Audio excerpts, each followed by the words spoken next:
Mingla Bashin, Lae. Today, I would like to share my experience of growing tamarind.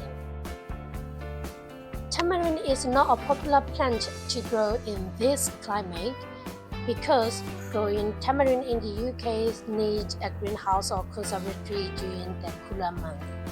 But the plant can be grown in pot outside in summer. Now, I want to show you how I germinate the seed.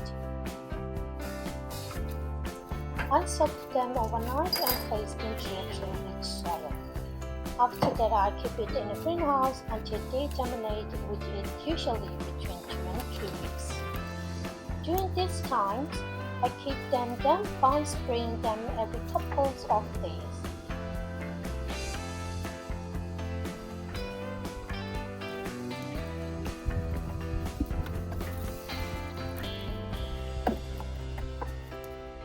I replanted this tree in September of last year.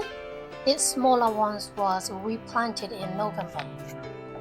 To become fully mature, they will actually take around 8 years, but we can start using the leaf in our cooking after around 1 year.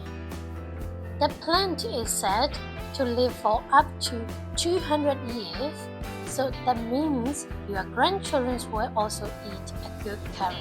Cutting the tip of the plant will encourage new branches to grow and will result in an attractive tree even in a container.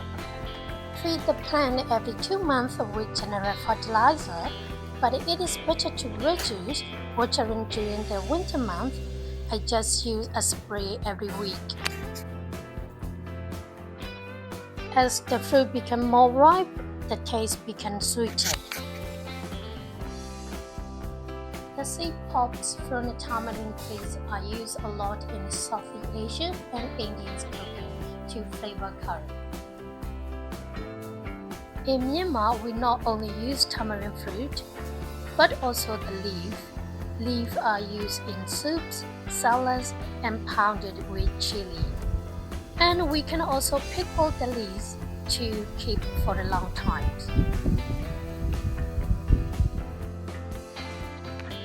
I love the sweet and tangy flavors of the fruit and the sour taste of the leaf.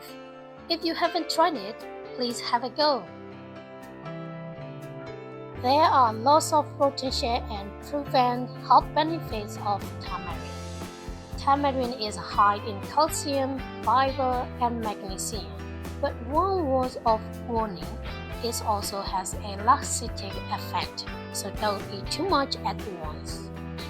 Now I'm going to put all my plants and the tray to the greenhouse. Thanks for today. Thank you for watching my video. See you later.